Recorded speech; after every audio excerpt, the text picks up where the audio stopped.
Umaga po, Secretary Vince Dizon, live siya sa ating pong himpilan at tayo po ay nagbibigay po ng pasalamat at pagkilala po sa mga uri po ng ating mga kalihim sa mga kagawaran sa gobyerno na nagbibigay po ng oras para po makapanayan po natin at maipahatid sa bayan ang mga tamang impormasyon. Good morning, Sec. Good morning po, Kuya Ted. Ma'am Cha, good morning. Okay, Sec, ito mo muna. Meron kayong inilabas po ng department order. Ano? Ito nga po yung mandatory alcohol and drug testing for drivers of public utility vehicles. Ang petsa po nito ay May 5, pero ang effectivity nito ay 10 days following the completion, etc. So nangangahulugan po na kinakailangan pa ng publication po. Dadaan pa ito sa legal process, Sec? Opo, hindi lang po yung legal process, Kuya Ted, kundi yung... Kaya ang importante dito sa department order na to, itong polisiyang ito, yung guidelines. Paano siya ipapatupad, no?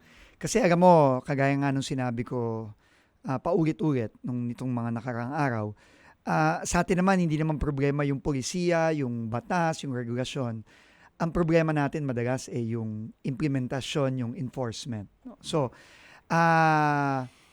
ito pong polisiyang to na kailangan in the interest of public safety, yung safety ng mga pasahero natin, ng mga commuter natin, ng mga tao sa kalye, kailangan hindi na pwedeng tanggihan ng drug testing kapag ikaw ay nagmamaneho ng public utility vehicle. Pero ang critical po dito, mas critical sa aking pananaw, yung paano yan i-implement. No? Kasi nung nakaraan, hindi naman to ang unang-unang nagda-drug test tayo, Kuya Ted. Pero ang malungkot dyan, nung nakaraan, hindi naman talaga napapatupad ng tama. Opo. So ngayon, ang sabi ko po dun sa task force na tinayo natin, binigyan ko po sila ng 1 linggo, no, na kailangan, meron tayong polisiyang ganito, ipatupad na natin ang tama. At hindi yung kayang lusutan-lusutan na lang. So, dun po ang sabi nga nila sa English, yung devil is in the details, Kuya Ted. Opo. So, kaya po meron konting palugit bago natin i-implement. Kasi kailangan i-implement na natin ang tama. Opo. Sige po. May conflicting po sa mga balita. Ang sinasabi, 3 months, every 3 months. Ito ho kasi sa order nyo, every 6 months. Okay. Pero sir, alam po naman ninyo, ngayon pa lang, may mga nagsasabi na dito, isang author din po ng batas tungkol nga dito sa mga pinatutupad na mga panuntunan sa mga nagmamaneho, and then 2 senador, actually former SP Soto, si Senator Pimentel, nagsasabi na mukhang hindi naman ito ang solusyon at mukhang parang hindi na naman daw pinag-iisipan mo ng mabuti bago ito ipatupad. Sa ngayon pa lang po, ano inyong masasabi doon? Tingin ko po kasi, unang-una po, pinaaral po natin sa ating mga abogado at ang spirit po sa pagkakaintindi ng ating mga abogado, ang spirito ng batas natin ngayon ay hindi tayo pwedeng mag-mandatory para kumuha ng lisensya. Dati po kasi ganun yun. It became a mandatory requirement to get a license. No? Hindi naman po ito ganun. Hindi po ito requirement para kumuha ng lisensya, kundi ito ay gagamitin para siguraduhin na ang mga nagmamaneho for public conveyance. Ibig sabihin, yung pong mga nagsasakay ng mga iba nating kababayan para sa dalhin sila sa kanilang patutunguhan, dapat drug-free.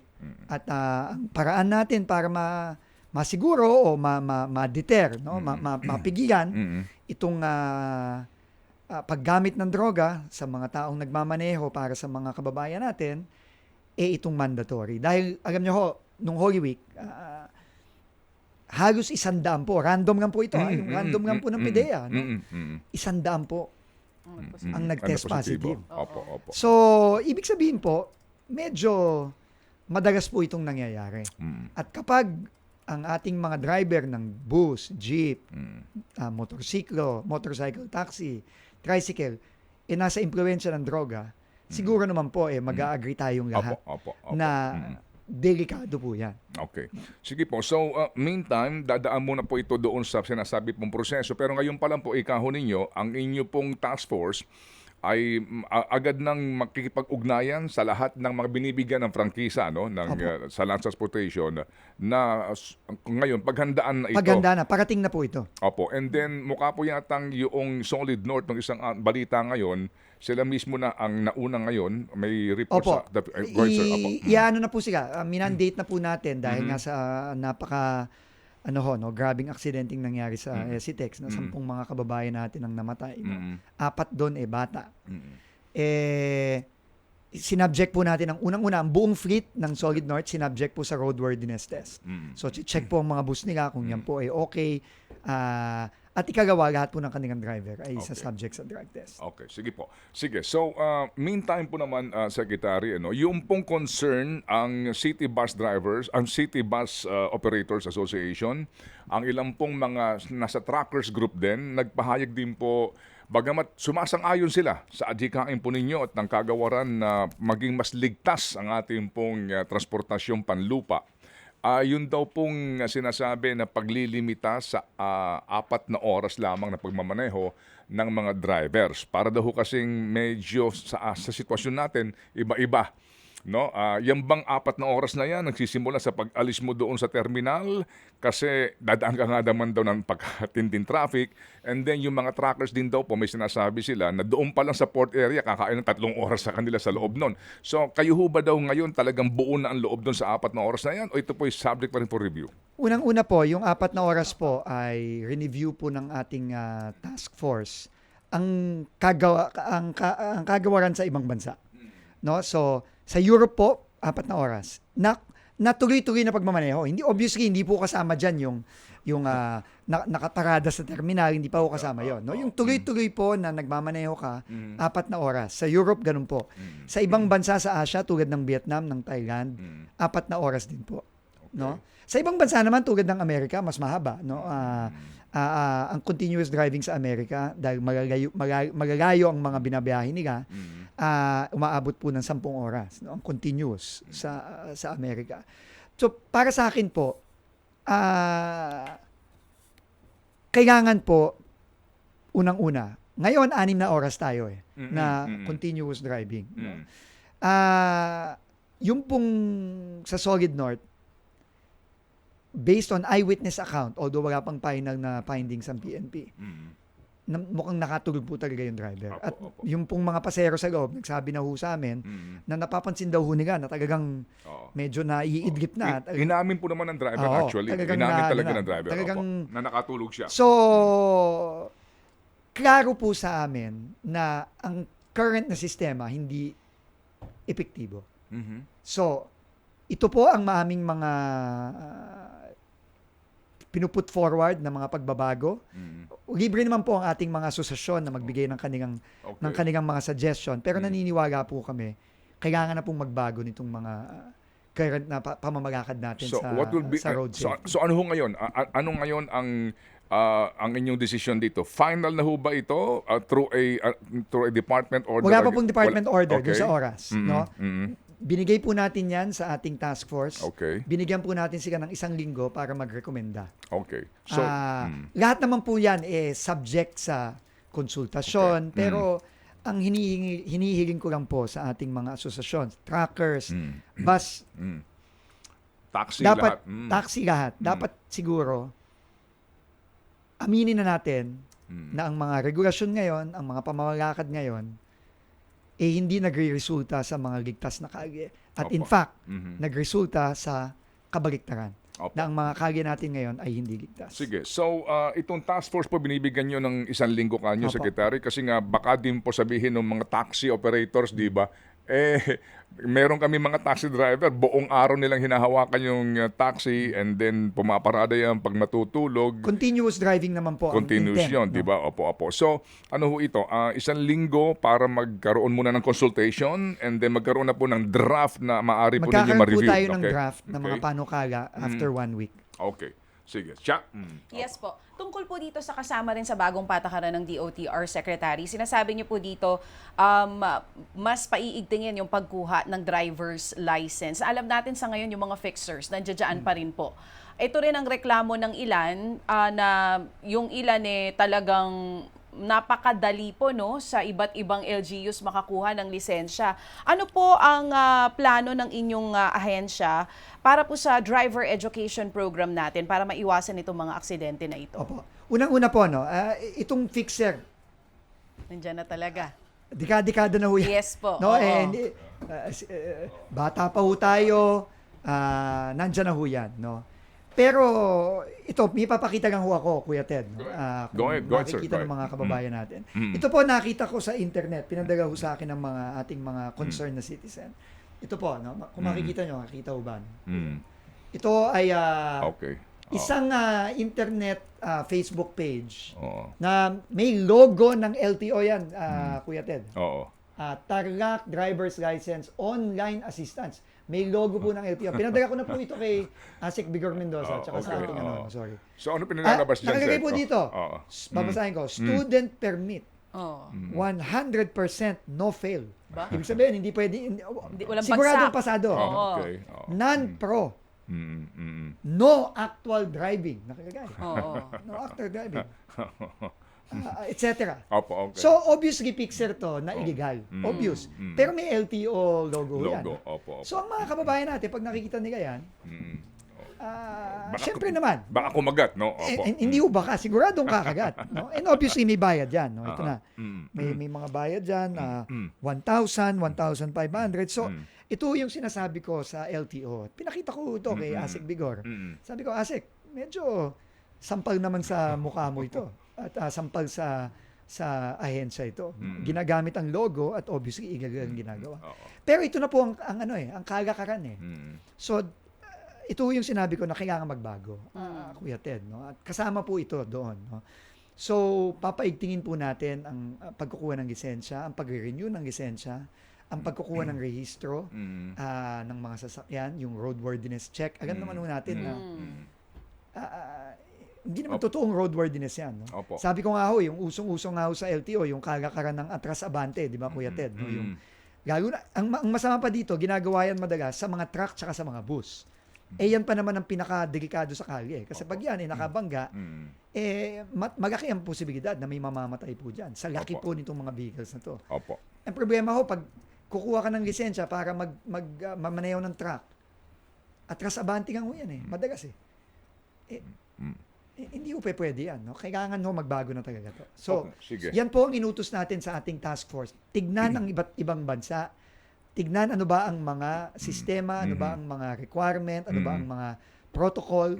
At gayahin na lang ho natin. Hindi naman ho natin kailangan i-reinvent yung wheel. Ika nga Opo, sige po. Sec, sandali po lamang. Ganap ng alas 6:32 po ang ating tamang oras ngayon. Babalikan po natin si Secretary Dizon. Meron lang concern din dito yung mga truckers. Although, alam niyo bago mangyari itong malagim na trahedya sa SUTEX, actually ilang linggo ng sunod-sunod rin yung involvement ng trucks, di ba? Opo, sa aksidente. May mga namamatay din po, no? Opo, kaya nga po nakakalungkot na para bang kung kailan pa may ganito nangyayari tsaka po gumagalaw ang gobyerno. But in fairness nga ngayon, ito na nga po ang ginagawa nila. May concern din sila actually po sa kakulangan ngayon ng drivers, no? Yung mga articulated vehicles kung tawagin, yung mga mahahaba, yung mga trucks na ganyan, etc. Pati sa mga bus drivers. So, mamaya po maiksi lang po na diskusyon tungkol doon at ilang pa napaka-importanting issue pati po itong nangyari sa NAIA na sinasabi din po mismo ng ating Pangulo na pinaiimbestigahan niya itong bollards na umano ay mababaw lamang ang pagkakatanim. Kaya po walang silbi ito nung mangyari po yung trahedya diyan sa NAIA nung pong araw ng linggo. Balikan natin si Secretary Dizon.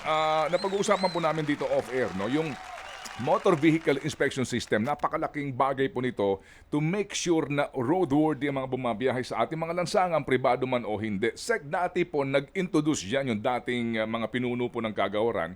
Medyo pumutok itong isyong ito kasi nga sobrang mahal ang singilan doon sa private. Tama po. Opo. And ngayon po naman ng LTO mismo, wala sila pasilidad, Sec, no? Para po sa inspection nito. Ano po ang inyong balak dito, Sec? Alam nyo, ngayon po kasi, nung pinaliwanag po sa akin ito ng ating LTO, pagka private vehicle, dun sa private inspection, yun yung sinasabi mong mahal, no? Na libo yan.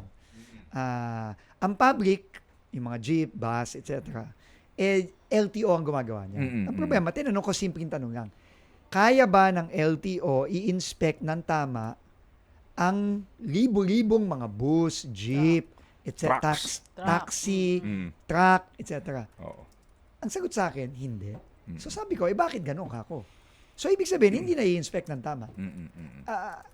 So may problema. Opo. So para ho sa akin, kailangan talaga nating ayusin to kasi nga, lukuhan Kuya Ted Kung alam naman talagang hindi kaya, at wala tayong enough na equipment o mga equipment hindi gumagana ng equipment ng gobyerno, ng LTO, bakit natin pinipilit? Bakit natin i-risk? Kasi para sa akin sa road safety, ang pinaka-importante public utility vehicle. For the simple reason na may kargayang pasahero. Mas marami ang kargang pasahero. Mas marami. Mm. No? At responsibilidad nila na safe yung pasahero nila. Opo. Kasi pinagkakakitaan nila, negosyo to Opo.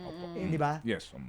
Pero ang lumalabas sa roadworthiness testing, sila ang least na natetest. Sila ang hindi na-check ng tama. Kasi nga, sa gobyerno sila nagpapacheck, pero kulang naman ang pasilidad ng gobyerno. So the remedy is? The remedy is, to me, i-open up na natin yan sa private. Kasi ang private ang merong gamit, sila ang marami.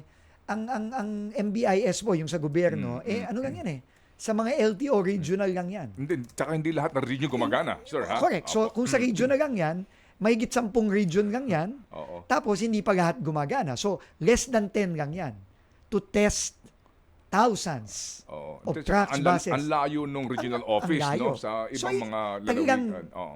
Sorry na lang sa pasintabi na lang po sa mga kasamahan ko sa gobyerno, pero lokohan no? So, ang private marami. Ang problema naman sa private, mahal.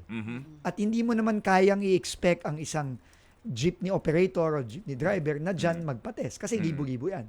Ngayon pa nga, dito sa modernization natin, failure na nga. Hindi na nga nakakabayad yung mga nag-modernize. Dadagdagan pa natin ng gano'n. So, kailangan i-rationalize yan ng tama. Okay. Ito ho ang punto ngayon dito, no, Tsa, mga kapatid. Kasi ginawa yan ng past administration, pumutok lang kasi sobrang mahal. So yung mga nag-invest doon, nasunog din naman, no?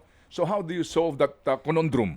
Alam nyo ho, unang-una, no, lahat yan nagninegosyo. No? At hindi mali at hindi masama ang magnegosyo. Kasi hindi ka naman mag-i-invest kung hindi ka para kikita. kumita ka. Bumalik ang So, puhunan. para sa akin ho, ang issue naman sa negosyo, laging presyo tsaka volume.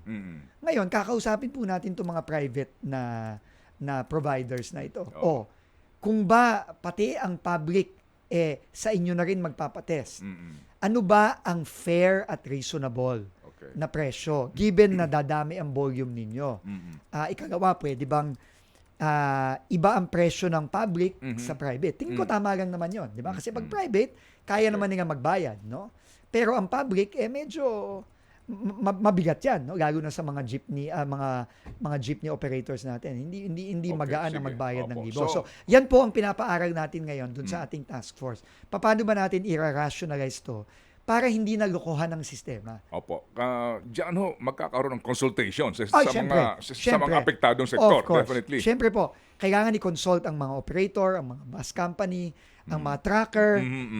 Kailangan i-consult din siyempre yung mga private operator. Opo. Sige po. 6:42 ang ating oras, Sec. Kami po, magkape muna ho kayo dyan. Mag-box max ka muna dyan, Sec, kasi kinakailangan natin ng pangsweldo kay Chacha. Alam nyo naman. Meron naman tayo mga importanteng paalaala, ha? Pag-usapan nga natin ito nga pong mga reforma ho naman dyan sa NAIA at ilang pang issue na kung saan po naman ang makakatugon ay ang kalihim mismo po ng DOTR. Baby girl, anong ating katanungan para kay Secretary Vince Dizon? Yes, Secretary, nito nga lang po may kalungkot-lungkot na nangyari dyan po sa NAIA Terminal 1 kung saan dalawa po ang nasawi. At dahil po doon, nagkaroon nga po ng utos ang Pangulong Marcos Jr. na imbestigahan yung naging procurement at installation nitong mga bollards na ito ng nakaraang administrasyon. Sa inyo pong palagay mismo, Secretary Vince, nagkaroon po ba ng pagkukulang ang dating pamunuan ng DOTR or even MIAA dito po sa issue ng installation ng mga bollards natin dyan sa NAIA Terminal 1? Alam mo, Ma'am Cha, nung kahapon, nandun ako sa Lipa, sa burol ni Maria, yung anak ni Denmark na nasawi. Ano talaga kinikwento ko nga kay Denmark, ako mismo, naghatid ako ng anak ko na papunta sa isang conference abroad. yung daughter ko, a few months ago lang, doon mismo sa eksaktong spot na yun. Doon ko siya binaba. At talagang hindi ko ma-imagine ang sakit at nung tatay ni Denmark. Kaya nung nandun po ako sa NAIA, nung dumating ako doon nung kakatapos lang nung insidente, actually yung Bogard ang unang tinignan ko eh. Hinanap ko, sabi ko dun sa pulis, saan ba lumusot yung Everest? At yun, nakita ko talaga. Nakita ko yung Bogard, bumigay, isang Bogard ang bumigay, nakalusot. No? At napansin ko, medyo mababaw ang pagkabaon eh. No? So yun ang unang tinanong ko. In fact, katabi ko si Mr. Ramon ang nung San Miguel yon. Siya mismo napansin din niya yon. No? Na, sabi nga niya, oo nga, mababaw nga. Yung yung parang, Yes. kasi ang Bogard, usually yan, nakabaon yan eh. Opo. Kasi yan talaga dapat talaga, ang purpose ng Bogard is, hindi makakalusot eh, yung kahit ano eh. Basahin ko, Sek, itong provision sa project description nito at sa kanya pong kasing bidding na ginawa ng MIAA sa kanila din pong accomplishment Noong 2019 report. ho yan. Yes, opo. 8 million po ito. Installation of security bollards at curbside area of NAIA Terminal 1, 2, 3, and 4. The project involves the supply and installation of security bollards at the curbside area of NAIA Terminal 1, 2, 3, and 4 to promote terminal safety by preventing the vehicles from ramming into the walls of the terminals at the curbside parking area. Correct. Opo, yun po ang sinasabi. Klarong-klaro ho yun. No? And sabi ko nga ho, kunyari yung Terminal 3 ho natin. No? Makikita ho nyo, may Bogard din ho yun. Kasi international standard ho yan eh. Kailangan may Bogard dun sa curbside para ma-prevent nga yung pag-ram ng mga sasakyan. Yung sa Terminal 3 po, simento yun eh. Ako tingin ko yun, talagang hihinto ang mga sasakyan doon. No? Kapag ano. So, dun pa lang po, nung Sunday pa lang po, talagang pina-check ko na po kay GM Eric Hines kung ano bang nangyari dyan. Bakit ganyan nga ang pagkakabit niyan? At so, yung direktiba po ng presidente natin ni Pangulong Bongbong Marcos, crystal clear, no? Klarong-klaro. At yan po kailangan talaga nating tignan kung ano nangyari dyan. No? Okay, sige po. So meaning, habang inaalam po talaga ang punto ng kung nagkaroon ba ng pagkukulang yung dating contractor nito? Ganun po ba yon? Opo. Tsaka syempre, responsibilidad po ng mga nasa gobyerno yan. No, sila po ang Yung nagpabid niyan. nangasiwa ng proyekto? Sila po ang nagbid niyan. No? Ang MIAAO, ang Manila International Airport Authority ang nagpabid niyan, siya ang nag-award niyan, at siya nag-oversee ng pagkakabit niyan. Okay. So, kailangan natin malaman anong nangyari dyan. Opo. At syempre, lahat yan may pananagutan, Kuya Ted. No? Lahat yan may pananagutan. Pero, ang decision po namin, nung right then and there, no? At nagpapasalamat ako sa San Miguel Corporation, papalitan na po yan. No? Gagawin na po ng San Miguel Corporation yan. Papalitan na nila yung mga bollards. Kasi nga, kitang-kita na obvious na hindi talaga siya enough. Nakabaon. Opo. No? So moving forward, sir, ngayon po obligado ang ating bagong concessionaire sa NAIA na lahat ng mga bollards na yan sa lahat ng I-check. palipar under their jurisdiction. Opo. I-check at kung kailangan palitan, papalitan. Ayusin. No, aayusin po nila. Ikagawa po, isasabihin ko na rin po at nagbigay na rin naman po ng announcement ang San Miguel dito sa NAIA. Pati po yung Parking. yung forma ng pagbaba ng pasahero. No? Kasi kung mapapansin nyo sa ating mga nagbabiyahe, madalas, no? Yung NAIA Terminal 1 and 2, ang medyo naka-diagonal po, nakatutok. Facing. Nakaharap Nakatutok, mismo no? doon Nakaharap sa sa tao. mismong entrada ng Correct. airport. Oo. Ang Terminal 3 po, naka-parallel, Oo. naka-side. So, yung babaan.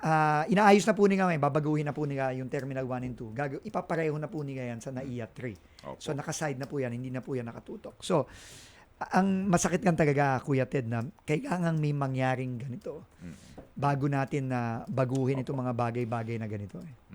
Opo, sige po. So sir, sa ngayon po, at no cost to the government itong pagbabago ngayon ng mga bollards Yun po ay na yan. gagawin ng private concessionaire natin sa Okay. NAIA. Opo. Sige po. Sir, dito po naman sa usapin po ng subway, no? Nag-anunsyo po dati kayo, no? Sabi nga ninyo, you'd like to be pragmatic about the subway project. Nakano nyo, hindi ho kakayanin ito sa dami ng issue sa right of way. Kaya po baka hindi makapag-operate ito sa pagtatapos ng termino ng ating Pangulong Marcos Jr. Pero nung isa po bago mag-weekend, sinabi niya na ito na ang ating aasahan, magkakaroon tayo ng kahit papaano operasyon ng subway. Ano po ang latest dito? Opo. Alam niyo po, bago pa lang po ako umupo, nung nag-usap po kami ni Pangulong Bongbong Marcos, ang mahal nating Pangulo, sabi talaga niya, ang utos niya, bilisan. Bilisan kasi hindi na pwedeng maghintay ang mga kababayan natin. Kailangan na nating maibsan yung hirap nila. At nag-direct po siya sa akin na bilisan natin itong subway, bilisan natin yung ating north-south commuter rail. No? At kung maaari, magpa-operate na tayo bago matapos ang 2028 kahit na ilang stasyon man lang. So yun po ang ating tinututukan ngayon na kahit na isa, dalawang stasyon, kasama na rin yung ating, syempre, yung ating depot sa Valenzuela. Kaya nga po nung isang araw, nung Lunes, nagpunta po ako sa Valenzuela. Groundbreaking Kasama ko kayo. po si Mayor Wes Gatchalian. At in-inspect ko po talaga para talagang masunod natin ang utos ng ating Pangulo na bilisan ito. So, Opo. yun po ang pipilitin natin, Kuya Ted, no, na kahit isa, dalawang stasyon ng subway, mapa-operate na natin para masakyan na po ng ating mga kababayan. You're talking about what station, sir? Yung pong East Valenzuela, papuntang area. Quirino, at kung pwede, may isa pa after Quirino, yung North Avenue po ata ang susunod doon. Okay. Yung right-of-way issues nito, sir, kumusta po? Yung pong mga stasyon na yun, okay na po tayo dyan. No, okay na po tayo dyan. In fact, yung Valenzuela, sa tulong po ni Mayor Wes Gatchalian at dati po ni Mayor Rex Gatchalian, na ngayon secretary ng DSWD na natin, cleared na po tayo dyan sa East Valenzuela Station. Hanggang Quirino, okay na po tayo. No, both yung underground, pati na rin yung stasyon. Ang may mga problema na lang po tayo dito sa mga bandang Quezon City, papuntang Naiya. No, yung ating yung sa Anonas, yung sa Ortigas, yung sa Boni Serrano, and so on. No? Diyan na lang po tayo nagkakaproblema. Pero slowly po, very happy po ako to report na yung pong ating matagal ng pinoproblema ng DOTR for the last 2.5 years, yung pong Ortigas underground, yung pong dadaan ng ilalim ng Katipunan Avenue sa White Plains, okay na po ngayon. No, nakuha na po natin ang ating right of way dyan at hopefully malapit na rin po nating makuha ang ating right of way sa bandang Ortigas area. Opo. Sige, So, taga pong pinapaspasan natin nasa utos ng Pangulo. Funding, we're okay. Okay po tayo sa funding. Opo. In fact, ang naging problema nga po doon, may funding pero mabagal po ang pagbayad sa mga kontraktor. Pero yun po ay binibilisan na natin ngayon. Okay, sige. MRT7, sir, anong update sa inyo? Ayan, sir. I'm happy to report, sir. And the common station. Apo, I'm happy to report. No, MRT7 muna. Okay. Mukhang tapos po tayo hanggang Sacred Heart by beginning or first half of 2027. Hanggang Sacred Heart po, that's 12 stations. From Common Station, Trinoma hanggang Sacred Heart. So, Okay. 12 stasyon po yun. At happy to report din po ako na yung matagal ng pinoproblema, I think 5 taon ng pinoproblema o 6 na taon ng pinoproblemang San Jose del Monte Station, naayos na rin po Resolved natin. na po yung site nito. Yung site at yung right of way, yes. Okay. Opo, na-resolve na with the help of our partners in the local government, kay Mayor Art, kay Kong Rida, Robes, nagawa na po natin ang solusyon yan. Saan ngayon? I-announce ko na nga po kapag nagkapirmahan na at Okay, final sige. na po. Okay, Pero sige. we're there. Okay, We're sige. there po, So, Kuya Ted. yung common station po kasi yun ang pinaka-importante. Opo, kung may magko-connect sa lahat ng linya. Kumusta? In the next few days, mafa-finalize na po natin yung sasara natin nung termination nung existing Sa BF contractor. Construction at Yes. saka sa joint venture niya. Opo. Okay? Opo. And then, naghahanap na po tayo ng bagong papalit at nung mekanismo nung pag-take over ng bagong papalit. Yan po, tingin ko po, ma-announce na rin po natin at the latest po siguro by June. Okay, but At hopefully by the second half of this year, magsisimula na po ulit ang trabaho sa Common Station para by next year, tapos na po yan.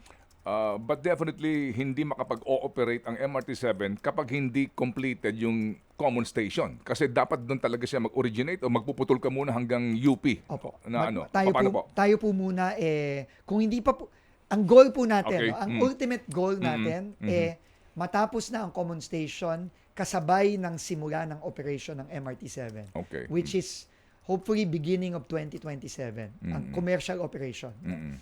Yun ang goal natin. Ngayon, kung sakasakali po, mauna ang matapos ang MRT-7 bago ang common station, then hindi po muna tayo pwedeng magsimula sa Trinoma. Okay. Kailangan po yung station munang susunod. Oo. So most likely dito po dito sa Circle na Opo. estasyon ang pwede mag-operate. Opo. Opo. Pero pipilitin Sige. po natin na sabay po nating matatapos ang common station Opo. at ang MRT-7. Sige po. 3 years to go itong term ni Pangulong Marcos Jr.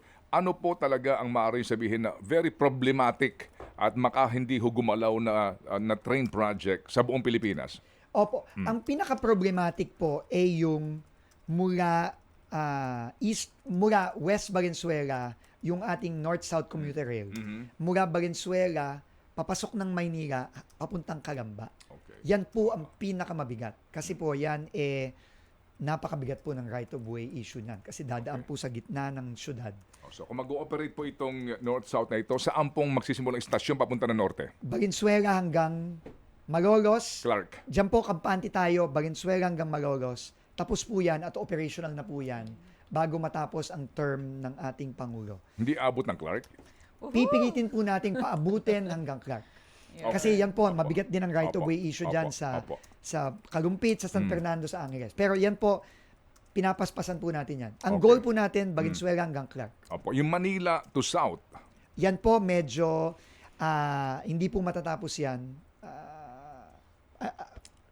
Sigurado na ho ako, hindi matatapos yan sa term ni Pangulong Bongbong. Opo. Kasi ngayon, di ba, may rehab na nangyayari papunta nga ng Bicol, But so far po itong rehab na ito, ongoing siya ngayon. Paano Ongoing po? po. Hanggang saan lang po pwede makapag-operate until the last... Ngayon po, putol-putol po tayo ngayon, mula Laguna hanggang Bicol.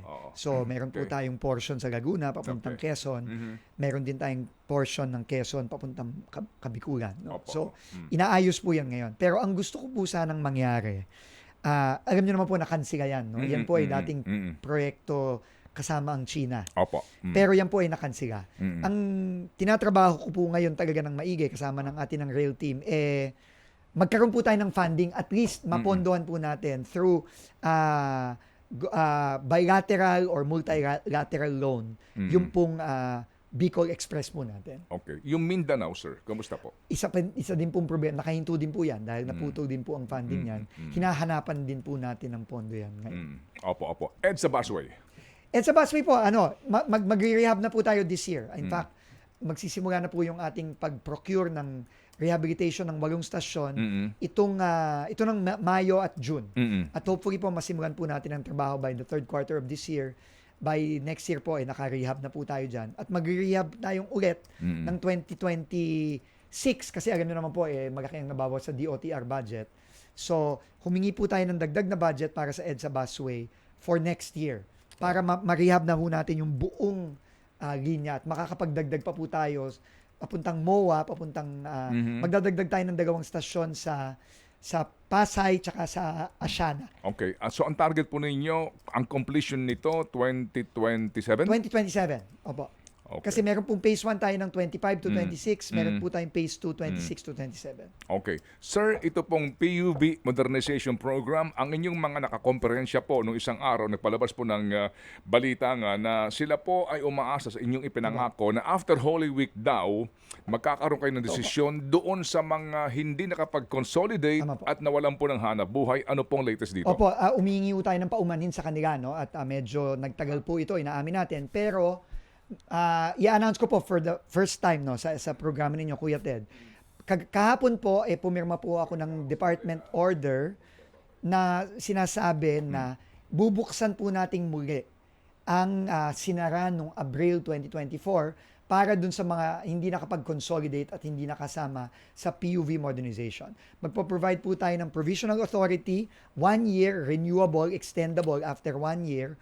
Pero meron pong mekanismo yan. Okay. Unang-una po, pasensya Sige, na po, Kuya Ted, go ahead, nagmamadali go po. tayo. Hindi, Pero okay po, lang yung Okay yung lang po, sir. ating, Take your time. yung ating, meron po kasi tayong mga rota na meron na pong nag-consolidate. Okay. At meron na pong 60% and above ang Doon sa ruta na doon yun? sa rota na yun. Okay. Doon po sa mga rotang yon na meron nang nag-consolidate at 60% and above na ang bumabiyahe. bumabiyahe doon.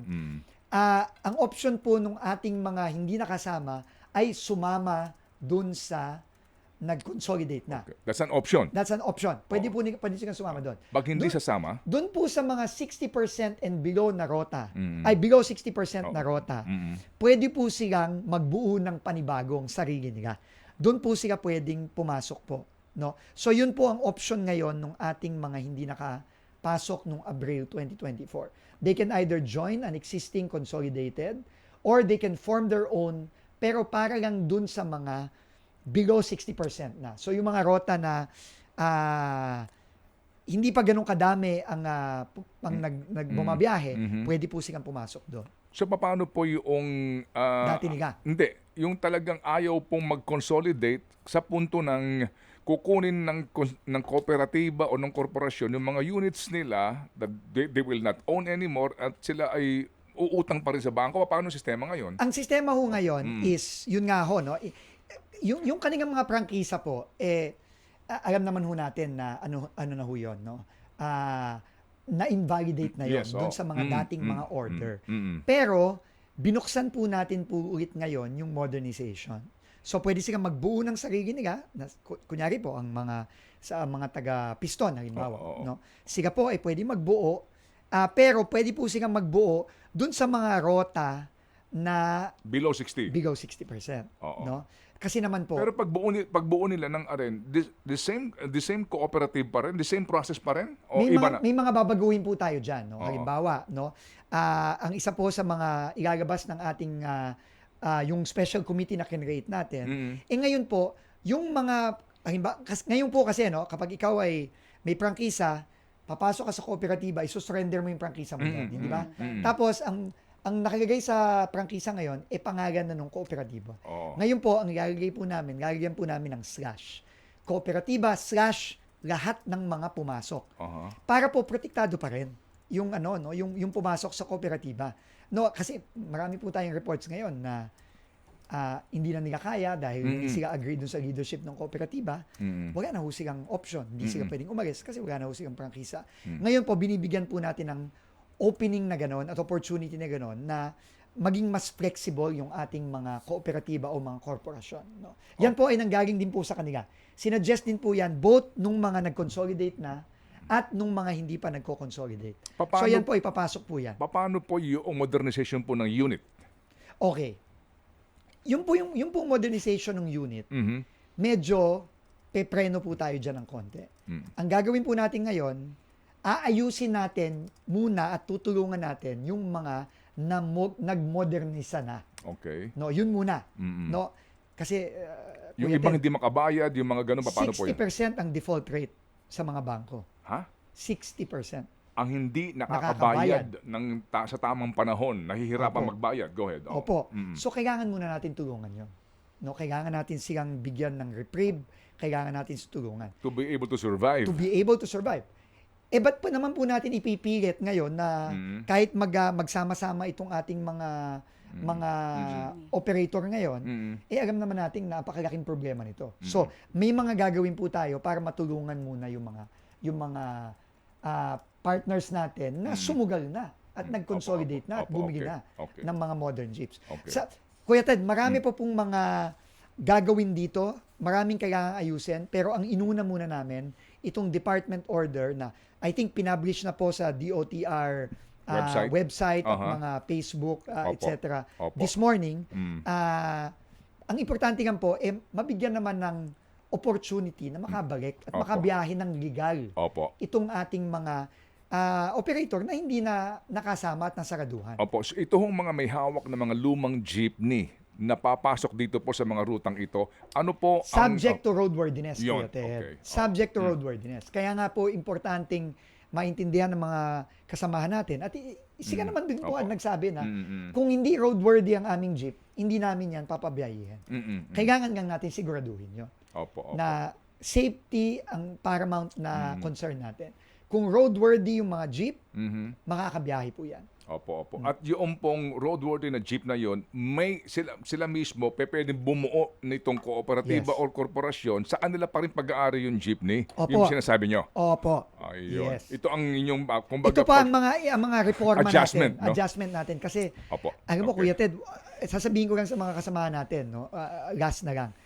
Itong mga gagawin naming mga solusyon o mga intervention, hindi po perpekto ito. Walang perpektong magiging solusyon dito. Sa laki ng mga gulo at problema nitong modernization na to na alam ko, Kuya Ted, matagal mo nang sinasabi. Itong mga solusyon natin hindi magiging perpekto, pero at least meron tayong way forward, meron tayong Okay. aabante dito Opo, sa sige programang to. Opo. Pero Sec, ngayon po, naklaro nyo na talaga ang katotohanan na kung ilan lang talaga ang nakapag-consolidate. Opo. Klaro na po ito. Ilang percent? 40%. 38.9, parang ganun Okay. po. At Yun yan- po ang mga consolidated na ngayon. Ang totoo. At bumili na ng mga jeep. Opo, At opo. nag-modernize na. Opo. It's roughly about 38%. Okay. Sa 38 na yan, may mga problemado. Halos lahat po problemado. Bihirang-bihira po yung successful. Okay, sige. At kailangan matuto tayo dun sa mga successful. Opo, okay, Halimbawa po, yung kay Mayor Albi Benitez sa Bacolod, successful po yun. Okay. Yun po ang gusto natin gawing modelo. Okay. At ito hong informasyon na ito, napaabot niya na po sa Presidente. Opo, inano na po natin, sinabi na po natin sa Chief of Staff ng Presidente at ito nga po, bago natin ilabas yung ating mga specific na intervention, Okay. ipe-present muna natin ito sa Presidente. Ayun, opo. Para yung totoong informasyon ang Yung makarating totoong sa kanya. informasyon. Opo. Opo, okay, sige. Opo, Sec, ito lang, meron kaming sulat na ibibigay sa inyo. Ito yung naka-address sa inyo, galing sa Confederation of Truckers Association Opo. of the Philippines. CTAP. May mga sinasabi sila dito na kanila pong gusto daw ho na makarating sa inyo, kanilang mga hinaing, and sabi ko nga baka kayo napakaabala lang, and definitely po itong sulat na ito will guide Salamat you on how to address naman itong napakarami nilang Truckers problema issue. din. Opo. Kaya po, sabi ko nga, baka hindi nyo pa nababasa yan. So ngayon mismo, aming Hindi pa po, iniabot sa ngayon inyo. ko pa lang po Opo. nakita. Opo. Para po, ito naman po kasi trackers na ito, delikado rin po ito kapag hindi po ito nabigyan ng tugon kasi ito, bagamat ang sakay nito ay siya lang driver tsaka pahinante, pero pag ito'y lumihis. Nakatama. Di ba? Oo, Pagka matinding ito po, disgrasya rin. nung isang, kanina lang pong umaga ata, meron pong sumalpok na dalawang motor sa isang truck sa may bandang pier. Na naman. Opo. Na naman. O sige, so Sec, ito lang po. At yung po- motorsiklo din po, kailangan mag-stricto din Sige po tayo dyan. Sige po. Ano po inyong mensahe po sa lahat? Sa lahat po ng mga baka hindi nakakaunawa sa mga pinapatupad yung reforma sa public transport at ilang pahon sa ating mga kababayan po na umaasa nga ng pagbabago po. Ano pong mensahe niyo? Unang-una po sa ating mga kababayan, kailangan po talaga maging mas ligtas na ang ating mga kalye. Kasi klaro po sa ating lahat, hindi lang po sa akin, kundi sa ating lahat, lahat po tayo bumabiyahe araw-araw. Hindi po ligtas ang mga kalye natin ngayon. At ang feeling ng safety, ng security ay napakababa sa kalye. Kailangan po nating ibalik yon. And ang paraan lang doon is kailangan ayusin po natin itong klarong-klarong sistemang hindi na talaga umaandar ng tama. No pun intended. Opo, opo. Okay, sige po. Mga kapatid, abangan po ninyo. Sec, salamat na marami Salamat sa po. ulitin po. Sa ulitin po, pag meron po tayong dagdag, Opo, opo. pupunta po ulit ako. Opo, Kuya. salamat din po na marami nga kasi po ito'y maganda pakakataon na ating maiklaro siya, ano? Maraming Ang mga salamat. issue ito na nanggagaling mismo sa pinuno po ng ahensya. Tama. Okay, so Sec, salamat po na marami.